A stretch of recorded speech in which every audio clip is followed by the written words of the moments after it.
নমস্কাৰ দৰ্শকসকল, আপোনালোক সকলোকে স্বাগতম জনাইছোঁ আজিৰ এই ভিডিঅ'লৈ। আৰু আজিৰ এই ভিডিঅ'ত আমি আলোচনা কৰিবলৈ গৈ আছোঁ ইণ্ডিয়ান পলিটিৰ ওপৰত। ইণ্ডিয়ান পলিটিৰ ওপৰত আমাৰ অলৰেডি এটা ভিডিঅ' আপলোড হৈছে, আপোনালোকে যদি এতিয়ালৈকে চোৱা নাই চাব পাৰে। চ' দেৰি নকৰাকৈ, সময়ৰ অপচয় নকৰাকৈ আজিৰ এই ভিডিঅ'টো আৰম্ভ কৰিছোঁ। চ' প্ৰথম নম্বৰ কুৱেশ্যন কি দিয়া আছে চাওক। প্ৰথম কুৱেশ্যনটো, the basic features of the Indian constitution which are not amendable under article 368 are. So' আমাৰ যিবিলাক সংবিধানৰ বেচিক ফিচাৰ্ছ আছে, যিবিলাক আছে, যিবোৰ আমি সংশোধন কৰিব পৰা নাযায়, যিবোৰ আমি সংশোধন কৰিব নোৱাৰোঁ, তেনেকুৱা বেচিক ফিচাৰ্ছবোৰ কোনবোৰ? তলত অপশ্যন দিয়া আছে, অপশ্যনৰ পৰা আমাক ছিলেক্ট কৰিব লাগে। আৰু এইটো আৰ্টিকেল 368 মতে আমি কি কৰিব নোৱাৰোঁ? সংশোধনী কৰিব নোৱাৰোঁ তেনে কিছুমান বিশেষ বেচিক ফিচাৰ্ছক। চ' এইটো হ'ব option number D, sovereignty, territorial integrity, federal system, judicial review and parliamentary system of government। এইকেইটা বেচিক ফিচাৰ্ছক আমি কি কৰিব নোৱাৰোঁ? সংশোধনী কৰিব নোৱাৰোঁ, সদৰণি কৰিব নোৱাৰোঁ, আৰু এইটো নট এমেণ্ডেবল। আৰু কিমান নম্বৰ আৰ্টিকেলৰ আণ্ডাৰত? এইটো আৰ্টিকেল 368 মতে। ঠিক আছে।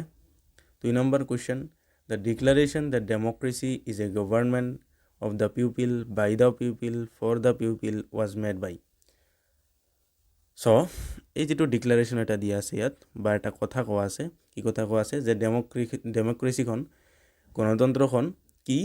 Of the people, by the people, for the people. So' এইটো উদ্ধৃতি বা কথা কোনে কৈছিল? Was made by Abraham Lincoln. ঠিক আছে, আব্ৰাহাম লিংকনৰ উদ্ধৃতি এইটো, বা আব্ৰাহাম লিংকনে কৈছিল যে ডেমক্ৰেচিখন এনে এখন চৰকাৰ যিটো of the people, by the people, for the people, মানে কি? ৰাইজৰে দ্বাৰা আৰু ৰাইজৰে বাবে। ঠিক আছে। তাৰপিছত 3 number, which one of the following describes India A secular state. তলৰ কোনটো অংশই বা তলৰ কোনটো অপশ্যনে কি কৰে?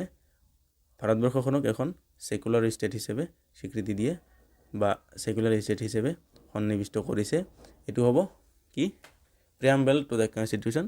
ভাৰতৰ সংবিধানৰ প্ৰিয়াম্বলতে উল্লেখ আছে যে ভাৰতবৰ্ষখন এখন ছেকুলাৰ ষ্টেট। ঠিক আছে। তাৰপিছত 4 number, which part of the Indian constitution deals with fundamental rights. তলত কেইটামান অংশ দিয়া আছে, খণ্ড দিয়া আছে ভাৰতীয় সংবিধানৰ, পাৰ্ট 1, পাৰ্ট 2, পাৰ্ট 3, পাৰ্ট 4। চ' তলৰ কোনটো পাৰ্টে কি কৰে? আমাৰ মৌলিক অধিকাৰবোৰ সন্নিৱিষ্ট কৰে। মৌলিক অধিকাৰবোৰ উল্লেখ আছে কোনটো পাৰ্টত? চ' এইটো হ'ব পাৰ্ট 3, অপশ্যন চি। পাৰ্ট 3ত আছে এই মৌলিক অধিকাৰবোৰৰ কথা। ঠিক আছে। তাৰপিছত 5 number question, how many languages have been recognized by the constitution. কিমান সংখ্যক লেংগুৱেজ বা কিমানটা ভাষা ভাৰতীয় সংবিধানৰ দ্বাৰা স্বীকৃতিপ্ৰাপ্ত? চ' এইটো হ'ব 22টা ভাষা আমাৰ সংবিধানে স্বীকৃতিপ্ৰাপ্ত দিছে। চ' স্বীকৃতি দিছে, এইটো হ'ব চি নম্বৰ অপশ্যন ৰাইট। ঠিক আছে।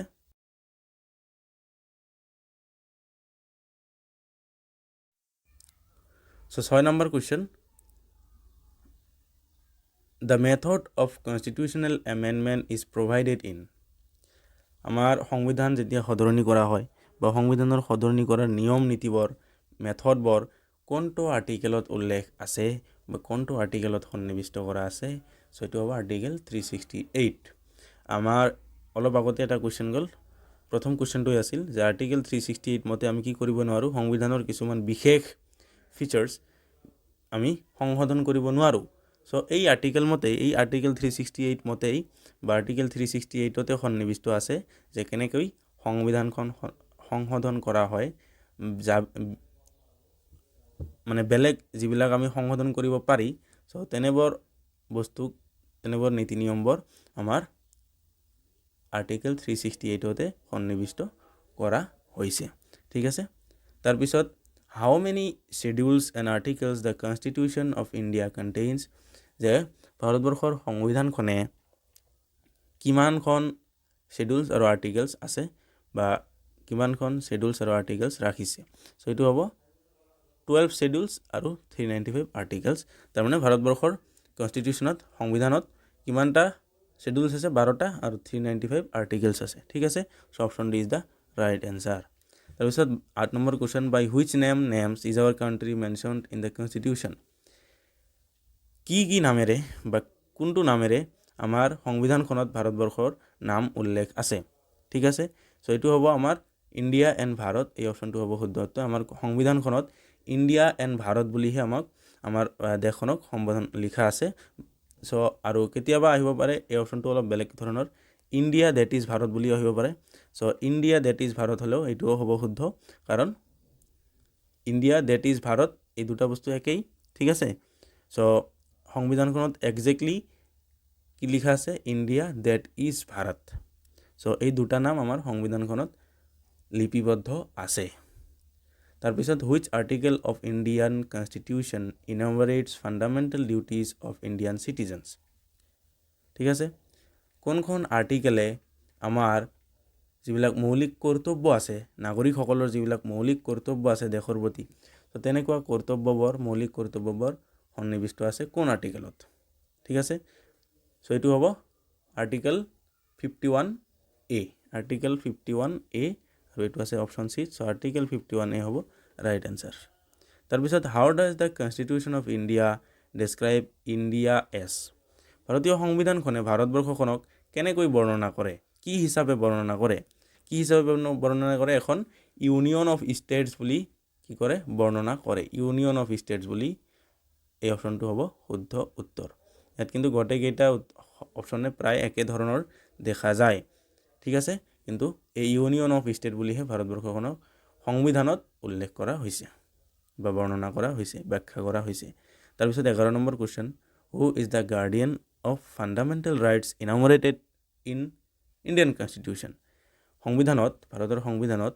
আমাৰ যিবিলাক ফাণ্ডামেণ্টেল ৰাইটছ আছে মৌলিক অধিকাৰ আছে সেইবোৰৰ গাৰ্জিয়ান কোন মুৰব্বী কোন সো এইবোৰৰ মুৰব্বী কোন সুপ্ৰিম কোৰ্ট বা সুপ্ৰিম কোৰ্টৰ ঠাইত কেতিয়াবা অপশ্যনত আহিব পাৰে জুডিচিয়াৰী সিস্টেম সো তেতিয়া জুডিচিয়াৰী সিস্টেম হ'ব শুদ্ধ উত্তৰ তো সুপ্ৰিম কোৰ্ট জুডিচিয়াৰী সিস্টেম একেই লাইনৰ বস্তু ঠিক আছে so number 12 point out which from the following is not to মনত ৰাখিব is not a right enumerated in the Constitution of India but has been articulated by the Supreme Court to be a fundamental right তলত কেইখনমান কি দিয়া আছে আমাৰ অধিকাৰৰ কথা দিয়া আছে অধিকাৰৰ নাম দিয়া আছে সেই অধিকাৰবোৰৰ ভিতৰত কোনটো আমাৰ সংবিধানত উল্লেখ নাই কিন্তু সুপ্ৰিম কোৰ্টে ইয়াক কি কৰিছে ফাণ্ডামেণ্টেল ৰাইট হ'ব লাগে বুলি আৰ্টিকুলেট কৰিছে সো তলৰ কোনটো অপশ্যনৰ ভিতৰত আমাক বাছি উলিয়াব লাগে কোনটো কি নাই সংবিধানত উল্লেখ নাই সংবিধানত এখন আমাৰ অধিকাৰ বুলি উল্লেখ নাই কিন্তু সুপ্ৰিম কোৰ্টৰ দ্বাৰা এইটো আৰ্টিকুলেট কৰা হৈছে যে এইটো এখন কি হ'ব লাগে ফাণ্ডামেণ্টেল ৰাইট হ'ব লাগে to be a fundamental right ঠিক আছে সো এইটো হ'ব ৰাইট টু পাৰ্মানেণ্ট হাউজিং এইটো হ'ব আমাৰ শুদ্ধ উত্তৰ এই যিটো অধিকাৰ আমাৰ ৰাইট টু পাৰ্মানেণ্ট হাউজিং এইটো আমাৰ সংবিধানত উল্লেখ নাই কিন্তু আমাৰ কি কৰিছে সুপ্ৰিম কোৰ্টে ইয়াক ফাণ্ডামেণ্টেল ৰাইট বুলি আৰ্টিকুলেট কৰিছে তাৰপিছত 13 number by which of the following constitutional amendment Delhi has become national capital region NCR short ফৰ্মত NCR সো এই NCR সংবিধানৰ কিমানতম সংশোধনীৰ দ্বাৰা গঠন কৰা হৈছিল বা কিমানতম সংশোধনীৰ দ্বাৰা এইটোক এপ্ৰুভ কৰা হৈছিল সো এইটো হ'ব 69th amendment B number is the right answer 69তম কি সংশোধনীৰ দ্বাৰা দিল্লীক এখন ন্যাশনাল ক্যাপিটাল ৰিজন হিচাপে ডিক্লেয়াৰ কৰা হয় বা এপ্ৰুভ কৰা হয় তাৰপিছত under which article of the constitution of India fundamental rights are provided to citizens so ইয়াত আৰ্টিকেল দিয়া আছে কেইটামান সো এই আৰ্টিকেলবোৰৰ ভিতৰত কি হয় আমাৰ ফাণ্ডামেণ্টেল ৰাইটছবোৰ ক'ত উল্লেখ আছে ঠিক আছে সো এইটো হ'ব আৰ্টিকেল 12 to 35 12 পৰা 35 লৈকে আৰ্টিকেলত আৰ্টিকেল 12 পৰা 35 লৈকে কি আছে আমাৰ যিবিলাক ফাণ্ডামেণ্টেল ৰাইটছ আছে মৌলিক অধিকাৰ আছে এইবোৰ আমাৰ সন্নিৱিষ্ট কৰা আছে বা লিপিবদ্ধ কৰা আছে 12 পৰা 35 আৰ্টিকেল লৈকে ঠিক আছে সো শুদ্ধ উত্তৰ হ'ব এ তাৰপিছত 15 নম্বৰ which one of the following articles of Indian constitution guarantees freedom to press so আমি জানো সকলোৱে যে আমাৰ আৰ্টিকেল 19ত কি আছে right to freedom of express আছে সো এই আৰ্টিকেল 19 মতেই আকৌ এটা হ'ল right to freedom of express আমাৰ সকলোৰে right to freedom of express আছে আৰু এই ৰাইট ক'ত সন্নিৱিষ্ট আছে আৰ্টিকেল 19ত আৰু এই আৰ্টিকেল 19তে কি আছে আমাৰ যি হ'ল প্ৰেছ আছে ঠিক আছে প্ৰেছ আছে মিডিয়া আছে তেওঁলোকক যি স্বাধীনতা দিয়া হৈছে এই আৰ্টিকেল মতেই স্বাধীনতা দিয়া হৈছে ঠিক আছে সো ইয়াৰ কাৰণে 15 নম্বৰ কোৱেশ্চনৰ উত্তৰটো হ'ব বি নম্বৰ আৰ্টিকেল 19 কাৰণ এই আৰ্টিকেলতে আমাৰ যেটো জেনাৰেল আমাৰ সকলোৰে যি সকলো নাগৰিকৰে যি ফ্ৰীডম অফ এক্সপ্ৰেছ আছে সেই আৰ্টিকেল মতেই আকৌ কি আছে যি সকল প্ৰেছ আছে প্ৰেছৰ লগত জড়িত ব্যক্তি আছে তেওঁলোকক কি স্বাধীনতা দিয়া হৈছে ঠিক আছে সো আজিৰ এই ভিডিওটো ইমানতে সামৰি মাৰিছো আশা কৰিছো আপোনালোক সকলোৱে বুজিব পাৰিছে আৰু কোৱেশ্চন কেইটা নিজৰ আয়ত্তলৈ ল'ব পাৰিছে সো ধন্যবাদ দৰ্শকসকল আপোনালোকৰ প্ৰতি এটাই অনুৰোধ আমাৰ এই চেনেলটো নতুন যদিহে আপোনালোক এতিয়ালৈকে সাবস্ক্ৰাইব কৰা নাই তেনেহলে নিশ্চয় সাবস্ক্ৰাইব কৰিব আৰু আজিৰ এই ভিডিওটো লাইক কৰিব ধন্যবাদ দৰ্শকসকল